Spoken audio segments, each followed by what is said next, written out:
اماں، ایک بار اندر جا کر ہمیں اس لڑکی کو دیکھ لینا چاہیے، نہ جانے اس کے ساتھ کیا ہو رہا ہوگا۔ آپ کو بھائی کی حالت کا پتہ ہے، اس کے باوجود آپ اسے نظر انداز کر رہی ہیں۔ میں اماں کی کب سے منتیں کیے جا رہی تھی، لیکن اماں تھی کہ میری بات سننے کو راضی ہی نہیں تھی۔ اب جب چوتھی بار میں نے اماں سے یہی بات کی تو انہوں نے میرا ہاتھ جھٹک دیا اور کہا کہ تو اپنے کام سے کام رکھ، جا اپنے کمرے میں جا کر سو جا، اور کوئی کام نہیں ہے تجھے، مجھے پتا ہے کیا کرنا ہے اور کیا نہیں۔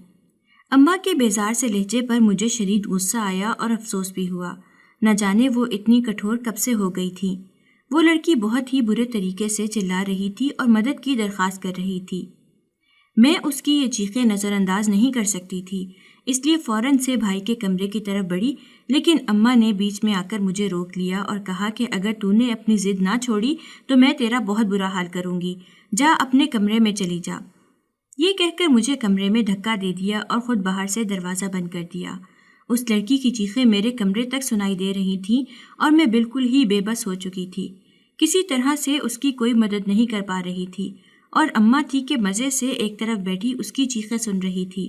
اماں کو کوئی فرق ہی نہیں پڑ رہا تھا، حالانکہ میں نے اماں کو بہت منع کیا تھا کہ بھائی کی شادی مت کرو، بھائی کی حالت ایسی نہیں ہے کہ اس کی شادی ایک ایسی لڑکی سے کی جائے جو بالکل ہی نارمل ہے، وہ بھائی کے ساتھ آ کر کیسے رہے گی؟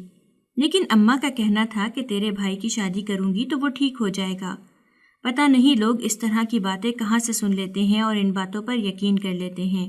لڑکا اگر بگڑ گیا تو اس کی شادی کر دو، وہ ٹھیک ہو جائے گا۔ اگر وہ بیمار ہے تو اس کی شادی کر دو، ٹھیک ہو جائے گا۔ اگر پاگل ہے تو بھی اس کی شادی کر دو، وہ ٹھیک ہو جائے گا۔ نہ جانے لڑکی کا کیا قصور ہوتا ہے جو اسے لڑکے کو سدھارنے کے لیے لگا دیا جاتا ہے۔ میں ان تمام چیزوں کے سخت خلاف تھی، لیکن میری اماں کے خیالات مجھ سے بہت مختلف تھے۔ وہ ہمیشہ سے کہتی تھی کہ میں تیرے بھائی کی شادی بہت ہی خوبصورت لڑکی سے کروں گی، اور بھائی کو بھی یہی کہتی کہ تیرے لیے تو چاند سی دلہن لے کر آؤں گی۔ میں اماں سے کہتی اس طرح کی باتیں کیوں کرتی ہیں، آپ کو پتہ ہے کہ بھائی کی شادی نہیں ہو سکتی ہے؟ تو اماں غصہ ہو جاتی اور کہتی کیوں، تیرے بھائی میں کیا کمی ہے جو اس کی شادی نہیں ہو سکتی؟ خبردار جو تو نے آئندہ اپنے منہ سے ایسی بات نکالی۔ میری یہ بات سن کر تو میرا بھائی بھی ناراض ہو جاتا تھا، وہ تو نادان تھا، اپنی عمر سے کئی سال پیچھے تھا، لیکن اماں تھی کہ وہ اسے ہمیشہ شادی کی امید دلاتی رہتی اور وہ بھی ضد کرنے لگ جاتا۔ اس بیچارے کو تو شادی کا مطلب بھی نہیں پتا تھا، ایک انسان جو ذہنی طور پر معذور تھا، جسے سنبھالنے کے لیے ہمیشہ کسی نہ کسی کی ضرورت رہتی، اس کی شادی کس طرح سے کی جا سکتی تھی؟ یہ سوچ سوچ کر میں پریشان ہوتی رہتی تھی۔ جب اماں نے بھائی کے لیے رشتے ڈھونڈنا شروع کیے تو میں نے اماں کو بار بار سمجھانے کی کوشش کی کہ کسی لڑکی کی زندگی تباہ کرنے کی کوئی ضرورت نہیں ہے، کیوں زبردستی کسی کو بھائی کی زندگی میں داخل کر رہی ہو؟ لیکن اماں نے میری ہر بات نظر انداز کر دی۔ اماں جانتی تھی کہ کسی بھی اچھے گھرانے سے میرے بھائی کو لڑکی نہیں ملے گی، اس لیے اس نے ایک فیصلہ کیا اور ایک دن مجھ سے کہا کہ دیکھنا، جلد ہی میں تیرے بھائی کے لیے ایک اچھی لڑکی ڈھونڈ کر لے آؤں گی۔ مجھے لگا اماں ایسے ہی بول رہی ہے، کیونکہ بھائی کی حالت تو ٹھیک نہیں تھی اور کوئی بھی اس سے شادی کو راضی نہیں ہوتا۔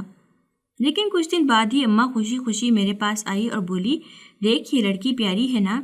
اماں کے ہاتھ میں ایک تصویر تھی، وہ لڑکی واقعی میں بہت خوبصورت تھی۔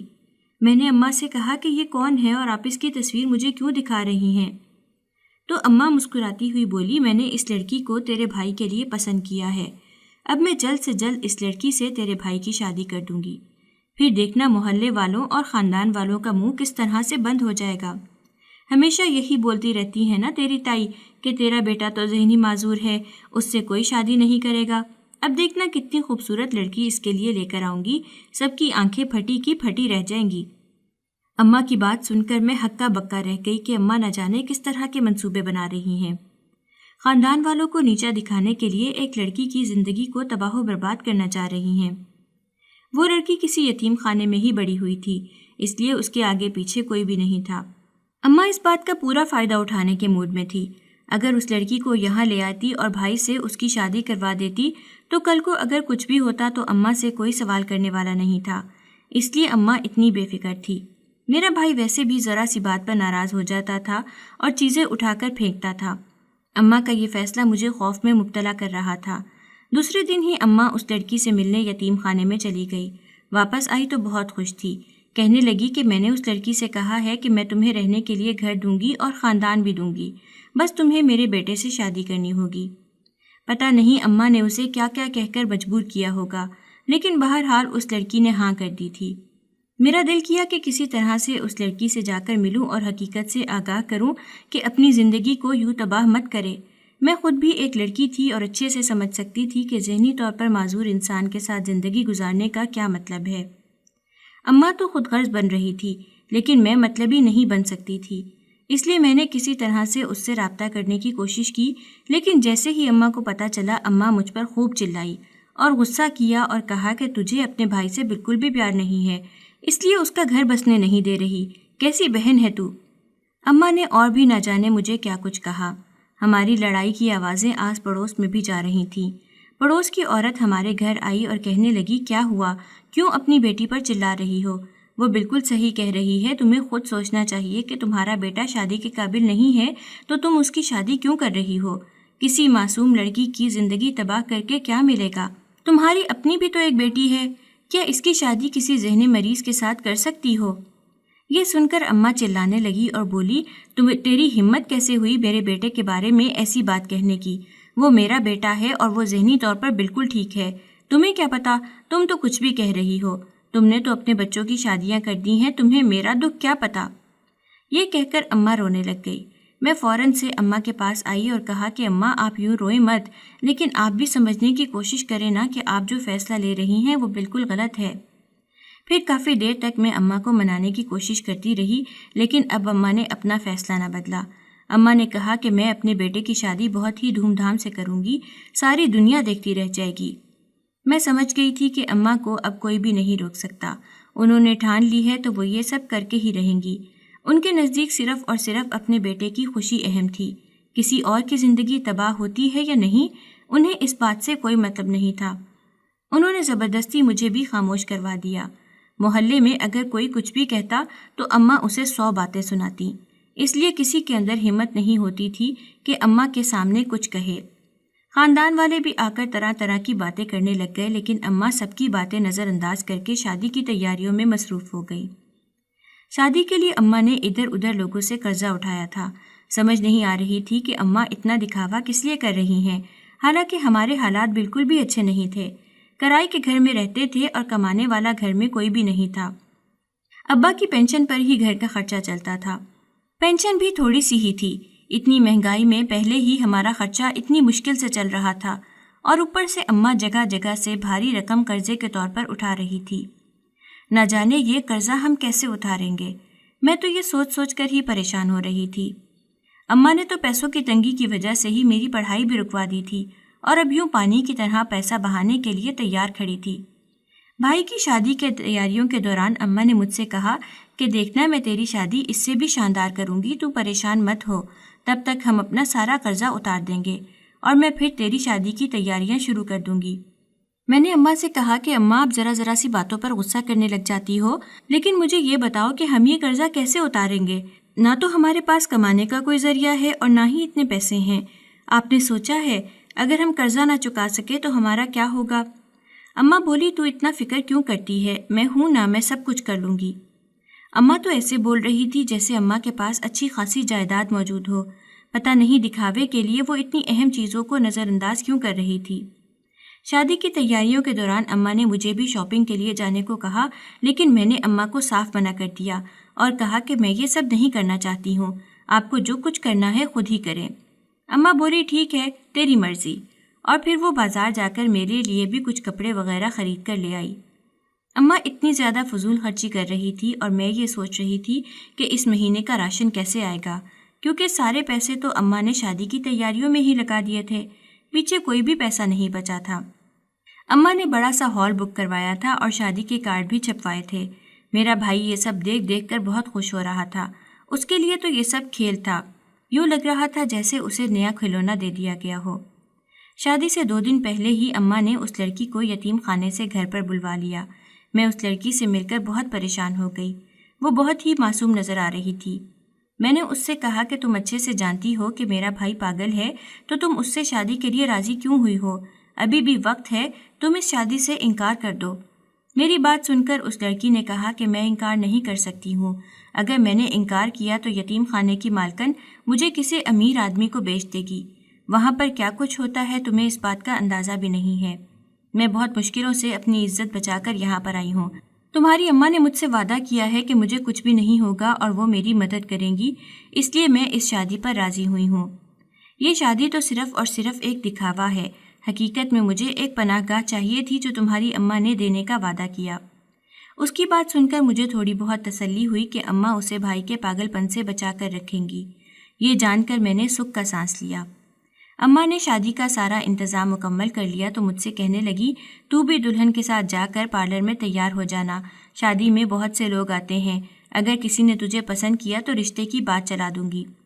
میں نے اماں سے کہا، مجھے اس سب کی ضرورت نہیں ہے، ابھی فی الحال آپ اس شادی پر دھیان دیں. اماں نے دلہن کو بہت ہی اچھے پارلر سے تیار کروایا تھا. اماں چاہتی تھیں کہ لوگوں کے سامنے دلہن بہت ہی خوبصورت لگے، اور واقعی میں وہ لڑکی تیار ہو کر اور زیادہ پیاری لگ رہی تھی. پہلے ہی وہ حد سے زیادہ معصوم دکھتی تھی، اور جب وہ تیار ہوئی اور دلہن کے روپ میں ہال میں داخل ہوئی تو سب کی آنکھیں اس کی طرف لگ گئیں. یوں لگ رہا تھا جیسے کوئی پری آ گئی ہے. اماں مسکرا اٹھی اور کہنے لگی، دیکھا میں نے کہا تھا نا، دلہن کو دیکھ کر سب کی آنکھیں پھٹی کی پھٹی رہ جائیں گی. کتنی خوبصورت لگ رہی ہے یہ. واقعی میں وہ پہلے سے زیادہ خوبصورت لگ رہی تھی. اماں اس کے استقبال کے لیے میرے ساتھ دروازے پر ہی کھڑی تھی. تبھی ہمارے ساتھ کھڑی ایک عورت کہنے لگی، لڑکی ہے تو بہت خوبصورت، لیکن بیچاری کی قسمت دیکھو، ایک پاگل سے اس کی شادی ہو رہی ہے. یہ سن کر اماں کو شدید غصہ آ گیا. میں جانتی تھی کہ جب اماں کو غصہ آتا ہے تو وہ آس پاس کچھ بھی نہیں دیکھتی، اس لیے فوراً سے میں نے اماں سے کہا کہ اماں، آپ اپنے آپ کو سنبھالیں، یہ شادی کا ماحول ہے، اگر آپ نے کوئی بھی جھگڑا کیا تو ساری شادی خراب ہو جائے گی. میری بات سن کر اماں نے بمشکل خود پر کنٹرول کیا، ورنہ انہیں ان عورتوں پر بہت زیادہ غصہ آ رہا تھا جو طرح طرح کی باتیں بنا رہی تھیں. میری تائی وہاں پر آئی اور کہنے لگی کہ تم لوگوں نے تو بہت ڈھونڈ کر لڑکی کو پھنسایا ہے، نہ جانے ایسا کیا بولا ہے جو وہ اس پاگل سے شادی کے لیے راضی ہو گئی ہے. میں اور اماں بنا انہیں کوئی جواب دیے وہاں سے چلے آئے. لوگوں کی باتیں مجھے بھی بہت بری لگ رہی تھیں.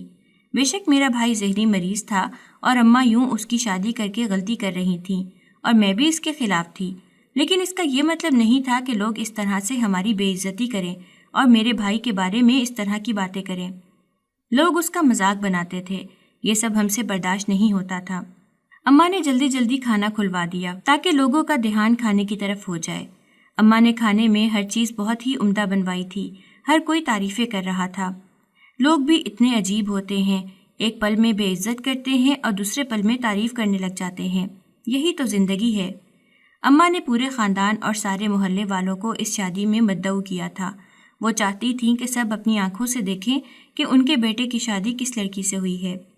شادی کے دوران ایک بار بھائی کی طبیعت خراب ہو گئی تو اماں فوراً سے انہیں سائڈ پر بنے کمرے میں لے گئی. بھائی لوگوں کے بیچ میں گھبرا جاتا تھا. اماں نے مجھ سے کہا کہ دیکھو سب کچھ کتنا اچھا ہے نا، میری کتنے عرصے کی خواہش تھی کہ تمہارے بھائی کی شادی ہو جائے. کاش تمہارے ابا بھی زندہ ہوتے تو آج ہم سب کتنا خوش ہوتے. اماں کی بات سنتے ہی میں فوراً سے افسردہ ہو گئی. اگر ابا ہوتے تو ہماری زندگی بالکل ہی الگ ہوتی اور ہماری زندگی میں اتنی مصیبتیں نہ ہوتیں. ہم ہنسی خوشی رہ رہے ہوتے اور میں بھی پڑھائی کر رہی ہوتی. لیکن ابا کی موت نے سب کچھ ہی بدل کر رکھ دیا تھا. میں شروع سے ابا کی بہت زیادہ لاڈلی تھی. ابا ایک سرکاری دفتر میں کام کرتے تھے. جب بھی آفس سے واپس آتے تو میرے لیے کھانے کو کچھ نہ کچھ لے کر آتے تھے. مجھے گرم گرم سموسے کھانے کا بہت شوق تھا، اس لیے ابا آتے وقت میرے لیے گرم گرم سموسے اور ساتھ میں چٹنی لے کر آتے. حالانکہ اماں ان سے کہتی بھی تھیں کہ روز روز اس کے لیے سموسے مت لایا کریں، لیکن ابا میری خوشی کے لیے ہمیشہ سموسے لے کر آتے تھے. میں سموسے بہت ہی شوق سے کھایا کرتی تھی. صبح اپنے کاندھے پر بٹھا کر مجھے اسکول چھوڑنے جایا کرتے تھے. جب انہوں نے اسکوٹر لیا تو سب سے پہلے مجھے ہی اس پر بٹھایا. میں بہت خوش ہوئی. پہلے میری اسکول کی دوستیں مجھ سے کہتی تھیں کہ تمہارے ابا تمہیں پیدل اسکول چھوڑنے آتے ہیں، لیکن جب میں ابا کے ساتھ پہلے دن اسکوٹر پر اسکول گئی تو میں نے اپنی ساری دوستوں کو جمع کر کے ابا کا اسکوٹر دکھایا اور بتایا کہ آج سے میں ابا کے ساتھ اسکوٹر پر ہی آیا کروں گی. میں یہ سب بہت ہی خوشی خوشی بتا رہی تھی اور ابا میرے چہرے پر خوشی دیکھ کر مسکرانے لگ گئے اور کہنے لگے کہ تمہاری مسکراہٹ مجھے ہر چیز سے بڑھ کر عزیز ہے. میری اماں شروع سے ہی مزاج کی بہت تیز تھیں. اس لیے اکثر ہی ابا سے بحث بھی کرتی رہتی تھی، لیکن ابا بنا آگے سے کچھ کہے خاموشی سے اماں کی باتیں سنتے رہتے تھے۔ میں ابا سے کہتی کہ اماں اتنا کچھ کہتی ہیں لیکن آپ کو غصہ نہیں آتا کیا؟ تو ابا مسکرا اٹھتے اور کہتے کہ بیٹی ہر چیز میں اگر غصہ کرنے لگ جائیں تو رشتے خراب ہو جاتے ہیں، تحمل مزاجی سے کام لینا چاہیے۔ تمہاری اماں پورا دن گھر کو سنبھالتی ہے اور ساتھ میں تمہارے بھائی کو بھی، تو اس کا مزاج خراب ہو جاتا ہے۔ ایسے میں اگر میں بھی آگے سے غصہ کروں گا تو گھر کا ماحول خراب ہوگا، اس لیے میں خاموش رہنے کو ترجیح دیتا ہوں۔ ابا کی بہت سی باتیں مجھے سمجھ میں نہیں آتی تھیں، لیکن میں ان کی ہر بات پر خاموشی سے سر ہلاتی رہتی تھی۔ محلے میں ابا کی بہت عزت تھی، لوگ ان سے بہت ہی عزت کے ساتھ پیش آتے تھے۔ میرے ابا ہر ایک ضرورت مند کی مدد کرنے کی کوشش کرتے تھے۔ ان کی بہت خواہش تھی کہ میں اچھے سے پڑھ لکھ کر ڈگری حاصل کروں۔ وہ میرے بھائی کے لیے بھی بہت سے کھلونے وغیرہ لے کر آتے تھے اور گھنٹوں اس کے ساتھ بیٹھ کر باتیں کیا کرتے تھے۔ اکثر میں ابا سے کہتی کہ ابا بھائی کو تو کچھ سمجھ نہیں آتا، تو آپ ان سے کیا باتیں کرتے ہیں؟ تو ابا بولتے اس کی زبان میں اچھے سے سمجھتا ہوں، یہ پیار کی زبان ہوتی ہے، ہر ایک کو سمجھ میں نہیں آتی۔ اماں اکثر مجھ سے کہتی کہ تیرے ابا تو فلسفی ہیں، ان کی باتیں تو مجھے بھی سمجھ نہیں آتی، تجھے کیا سمجھ آئیں گی، تو بس اپنی پڑھائی پر دھیان دے۔ میں محلے میں ہی ایک لڑکی کے پاس ٹیوشن پڑھنے کے لیے جایا کرتی تھی اور ہر کلاس میں محنت کر کے فرسٹ پوزیشن لاتی۔ میرے ابا جب بھی میرا رزلٹ کارڈ دیکھتے تو بہت زیادہ خوش ہو جاتے اور ہمیشہ مجھے ایک گڑیا خرید کر دیتے تھے۔ مجھے گڑیا بہت زیادہ پسند تھی، اس لیے جب بھی میں فرسٹ آتی میرے ابا مجھے میری پسندیدہ گڑیا لے کر دیتے۔ میں نے ابا کی دی گئی ساری کی ساری گڑیاں اب بھی سنبھال کر رکھی تھیں، حالانکہ اماں کئی بار مجھے کہہ چکی تھی کہ اب تو یہ خراب ہو چکی ہیں، انہیں پھینک دے، لیکن میں اماں سے کہتی کہ یہ سب ابا نے مجھے تحفے میں دی تھیں، میں ایک بھی گڑیا نہیں پھینکوں گی۔ میں چھوٹی عمر میں ہاتھوں سے ان کے کپڑے سینے کی کوشش کرتی اور انہیں پہنا کر بہت زیادہ خوشی محسوس کرتی تھی۔ بھاگ بھاگ کر اپنے ابا کو دکھاتی کہ میں نے گڑیا کے کپڑے سیے ہیں۔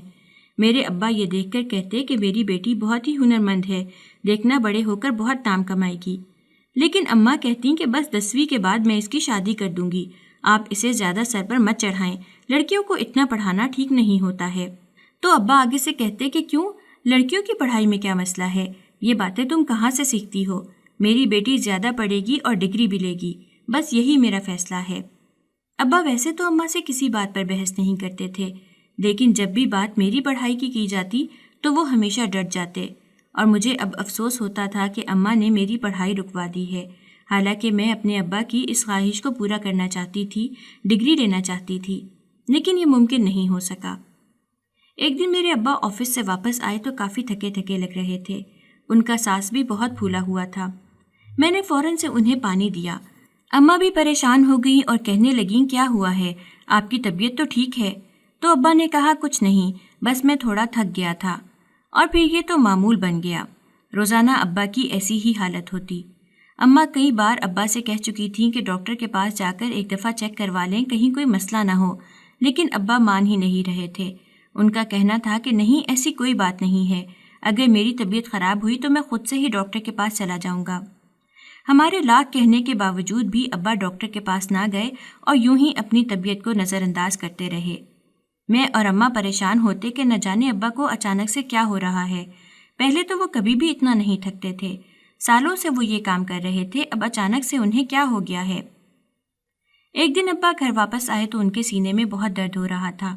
اماں نے ان سے کہا چلیں میں آپ کو ڈاکٹر کے پاس لے کر چلتی ہوں، تو ابا نے یہ کہہ کر منع کر دیا کہ میں تھوڑی دیر آرام کروں گا تو ٹھیک ہو جاؤں گا۔ نہ جانے ابا ڈاکٹر کے پاس کیوں نہیں جا رہے تھے، اور پھر ایک دن ابا کو اچانک سے ہارٹ اٹیک آ گیا۔ پتہ نہیں کب سے وہ اس تکلیف میں مبتلا تھے اور اپنی بیماری کو نظر انداز کیے جا رہے تھے، ڈاکٹر کے پاس جاتے ہی نہیں تھے، اور اب یہ بیماری ان کے لیے جان لیوا ثابت ہوئی تھی۔ میں اور اماں ابا کی موت کو قبول ہی نہیں کر پا رہے تھے، یوں لگ رہا تھا جیسے ایک دم سے بھری دنیا میں بے یارو مددگار ہو گئے ہیں، کچھ بھی سمجھ میں نہیں آ رہا تھا۔ میں بیٹھی ابا کا انتظار کر رہی تھی کہ کب ابا کے اسکوٹر کی آواز آئے گی اور میں بھاگتی ہوئی گلی میں جا کر ابا کے اسکوٹر پر بیٹھوں گی، لیکن ایسا کچھ نہیں ہوا۔ ایمبولینس آئی اور اس میں ابا کا جنازہ تھا۔ اس دن سے میری اور اماں کی زندگی مکمل طور پر بدل کر رہ گئی۔ اماں نے جلد ہی میری پڑھائی بھی چھڑوا دی۔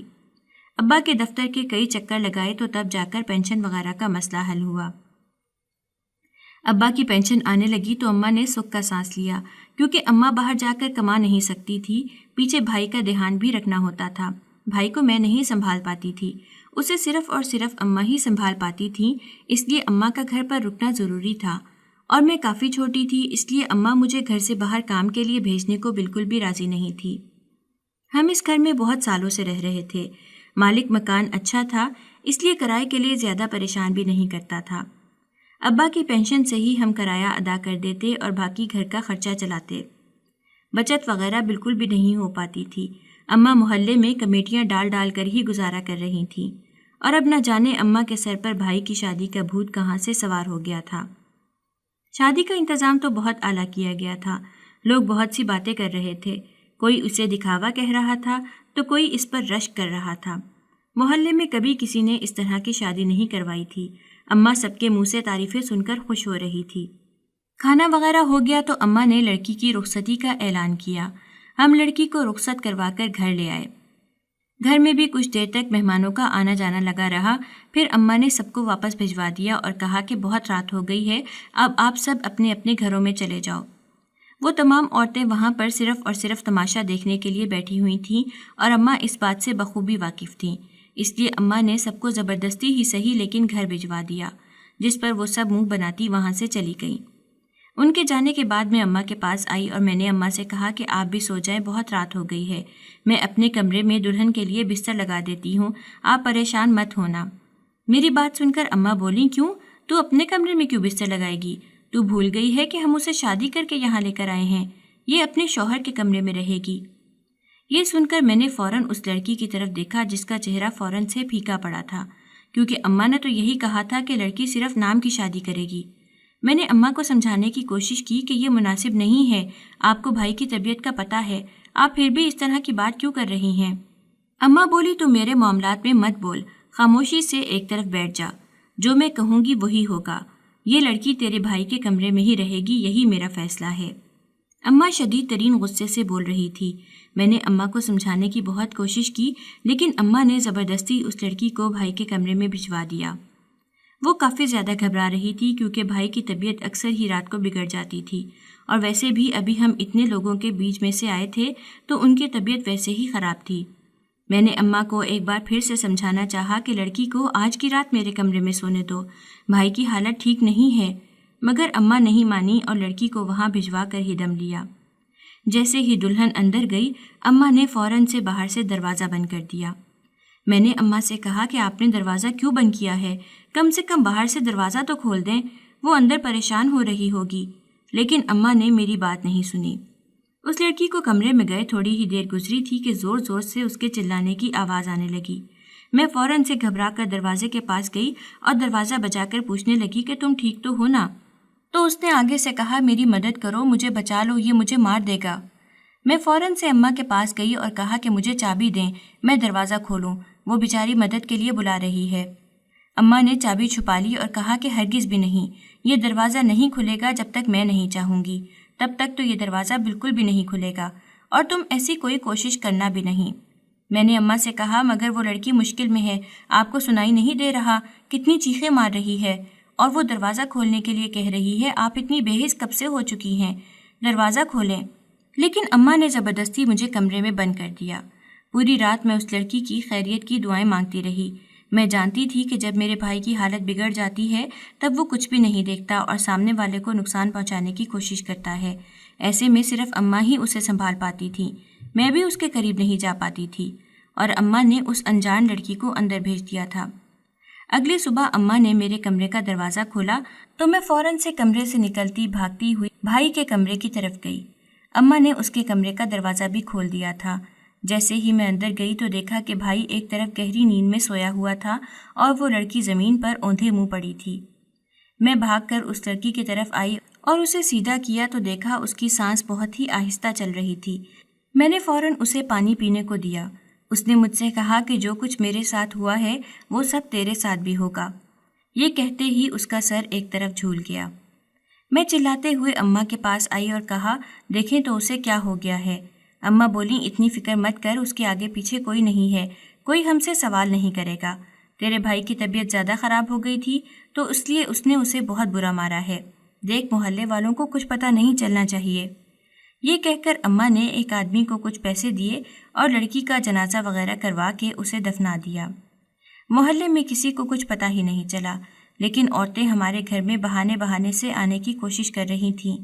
وہ جاننا چاہتی تھیں کہ رات کو کیا ہوا تھا، بلکہ دراصل وہ اس لڑکی سے بات کرنا چاہتی تھیں، لیکن اماں نے سب کو بھگا دیا۔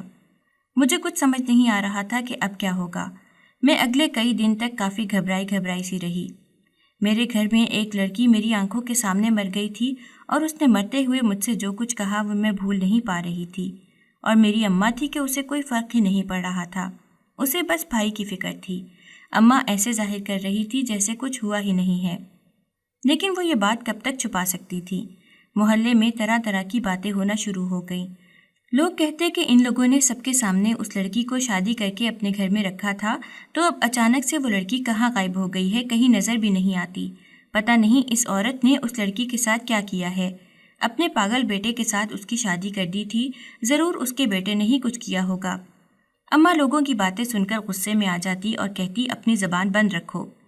میں نے اماں کو کہا کہ لوگ غلط نہیں کہہ رہے، بالکل صحیح کہہ رہے ہیں، یہ سب آپ کی ضد کی وجہ سے ہی ہوا ہے۔ نہ آپ بھائی کی شادی کی ضد کرتی اور نہ ہی اس لڑکی کو اپنی جان سے ہاتھ دھونے پڑتے۔ میں تو رات کو سو بھی نہیں پاتی ہوں، آپ پتہ نہیں اتنی پرسکون کیسے رہ لیتی ہیں۔ رات کو سونے کے لیے لیٹتی ہوں تو اس لڑکی کی چیخیں میرے کانوں میں سنائی دیتی ہیں، ہر وقت اس کا چہرہ میری نگاہوں کے سامنے رہتا ہے۔ مجھے لگتا ہے اس کی بد دعا ہمارے گھر کو لگ جائے گی۔ ہم نے اس کے ساتھ بہت ہی غلط کیا ہے، ہمیں پولیس کو بتا دینا چاہیے۔ اماں بولی خبردار جو تو نے پولیس کا نام بھی لیا یا کسی کو کچھ بتانے کی کوشش کی، میں جانتی ہوں مجھے کیا کرنا ہے۔ مجھے کچھ سمجھ نہیں آئی کہ اماں کیا کرنا چاہتی ہے، لیکن اگلے ہی دن اماں نے پورے محلے میں یہ بات مشہور کر دی کہ وہ لڑکی بھاگ گئی ہے، اس کا چکر کسی اور کے ساتھ چل رہا تھا۔ میں نے اماں سے کہا کہ تھوڑا تو خدا کا خوف کرو، ایک مری ہوئی لڑکی کے بارے میں اس طرح کی باتیں کر رہی ہو، کم سے کم اب تو باز آ جاؤ، کیوں اس بیچاری پر بہتان باندھ رہی ہو؟ اس نے تمہارا بگاڑا ہی کیا تھا؟ اماں بولی تو اپنا منہ بند رکھے گی یا نہیں؟ میں تجھ سے بہتر جانتی ہوں کہ کیا کرنا ہے اور کیا نہیں۔ اگر سچائی پتہ چلی نہ کسی کو تو تیرے بھائی کو پکڑ کر لے جائیں گے اور میں پھر ساری زندگی اپنے بیٹے کو دیکھ نہیں پاؤں گی۔ اماں خود غرضی کی انتہا کر رہی تھی اور کسی چیز کو سمجھنے کو تیار ہی نہیں تھی۔ میں اماں کو سمجھا کر تھک چکی تھی۔ پھر میں نے اماں سے بات کرنا ہی چھوڑ دی۔ بے شک اماں کے لیے وہ سب معمولی بات ہو، لیکن میرے لیے بالکل بھی قابل قبول نہیں تھی۔ میری زندگی بہت ہی مشکل میں گزر رہی تھی۔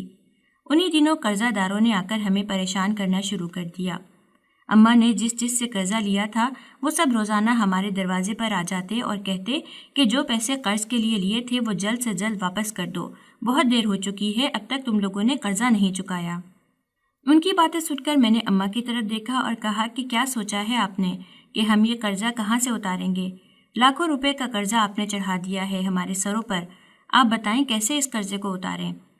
اماں بولیں کہ تجھے فکر کرنے کی ضرورت نہیں ہے، تیرے ابا کی پینشن آتی ہے نا، اس میں سے تھوڑا تھوڑا کر کے اتار ہی دیں گے۔ حالانکہ ابا کی پینشن چند ہزار تھی اور قرض لاکھوں میں تھا۔